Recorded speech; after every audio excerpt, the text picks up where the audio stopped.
Chúng tôi rủ nước thà chúng dưới bị bắp á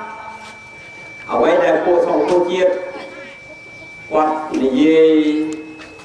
bạn này đào bay của con một lom cá chân đơn chịu còn nâng cô nâng ổ xí tập nâng chúng vô cho họ đôi phim là ở đây nâng cái đặc biệt của đơn nói xa tại khi từ thư tổng kết ca để coi ở lại cô chỉ có lúc khơi niềm luôn chụp luôn buồn rồi nè mình nhớ đấyចូលទៅចូលឈ្មោះបោះឆ្នោតឥឡូវគេដាក់ពាក្យប្តឹងបញ្ញត្តិតាគេយកពាក្យប្តឹងនឹងយកទៅពិចារណាឃើញថាយួននឹងគេមានតាញាបានពិតប្រកបមែនដូច្នេះ400យ៉ាងនឹងអាចប្តឹងសង្គមជាតិវិញថាអ្នកឯងចោទខ្ញុំជាយួននឹងគឺអ្នកឯងខុសច្បាប់ពីពួកខ្ញុំមានតាញាបានខ្មែរខ្ញុំគឺជាខ្មែរគេដាក់យ៉ាងនេះទីកន្លងគេចឹងបានខ្ញុំដាក់កំណត់យើងព័ត៌មានខ្ញុំថ្ងៃនេះ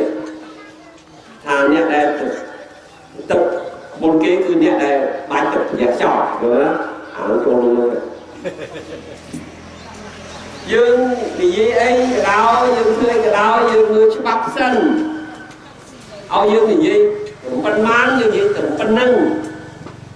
យើងមិនមែនយកច្បាប់ទៅកាត់ដោយសាច់ជ្រូកសាច់មាន់អញចង់កាត់កែណាតែអញអានឹងខុសហើយអានឹងគឺជាទំនៀមទម្លាប់របស់កម្ពុជាដែលវារស់ស៊ីដើរលៀបពណ៌គេមួនបកាច់គេយូរទៅវាជន់កែខ្លួនឯងឥឡូវគេប្រឹងយួនណាគេទៅសង្កេតការឃើញយួន400នាក់ចុះឈ្មោះបោះឆ្នោតហើយយល់ថាគេចូលមកដល់ក្រោយតើគេមានតាក់ញៀនបានបើគេតាក់ញៀនបានគេមានសិទ្ធិចូលមក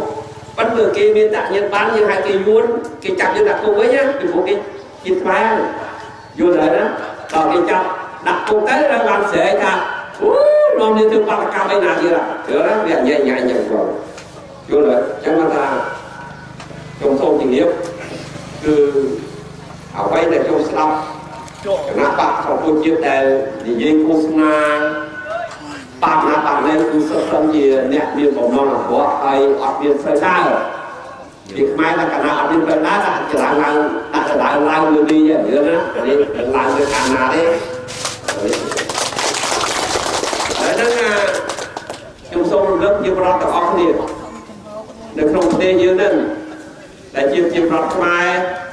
មានតាក់ញៀនបានឬក៏អត់មានតាក់ញៀនបានមានជាជាតិសុខភាពយ៉ាងនោះសូមមេត្តាទៅចូលឈ្មោះបោះឆ្នោតដោយសារជាយើងជាជាតិខ្មែរយើងក្នុងកូនដោះស្រាយកលាស្នាមខ្លាយទៅជាប្រដ្ឋខ្មែរពេញលក្ខណៈគឺជាប្រដ្ឋខ្មែរដែលមានសិទ្ធិទៅបោះឆ្នោតអញ្ចឹងគឺអ្នកណាមិនតន់ទៅចូលឈ្មោះបោះឆ្នោតសូមអញ្ជើញហើយសូមប្រាប់ទៀតបន្តទៅទៀតដោយយើងមិនអើពើបោះឆ្នោតទេយើងឃើញបរទេសជាពិសេសនឹងយួនច្រើនណាស់ប៉ុន្តែយួនច្រើនយ៉ាងណាក៏ដោយឲ្យតែជាប្រដ្ឋមានការប្រាជ្ញាចិត្តតែបោះឆ្នោតរបស់គ្នាគឺយើងឈ្នះមកណាអត់ជាឈ្នះគឺនៅភូមិមាចឹងភូមិមាក៏កេងប្រវាញ់ឆ្នោតនោះក៏ខ្លាំងដែរអំណាចតែការក៏ខ្លាំងដែរប៉ុន្តែដល់លោកស្រីអ៊ុំសាំងស៊ូជីគាត់តែស្អាតជាពិតប្រាកដតែណាវាឡើយគឺគេបោះជូនពួកគេអង្គការទីនឹងជាង 90% ណាមានជោគជ័យហើយខ្មែរយើងត្រូវតែអញ្ចឹងទាំងអស់គ្នាព្រោះសិនជាមិនអញ្ចឹងទេគឺអ្នកដែលរងគ្រោះគឺជាប្រខ្មែរមិនមែនអាប្រេតទឹមសកាមិនមែនអាប្រេតសំឡាស៊ីមិនមែនអាប្រេតបងសម្រាប់លោកហើយមិនមែនមានប្រេតឧស្សាហ៍ទេណាយល់ណាខ្ញុំចូលជាក់អត់ទេ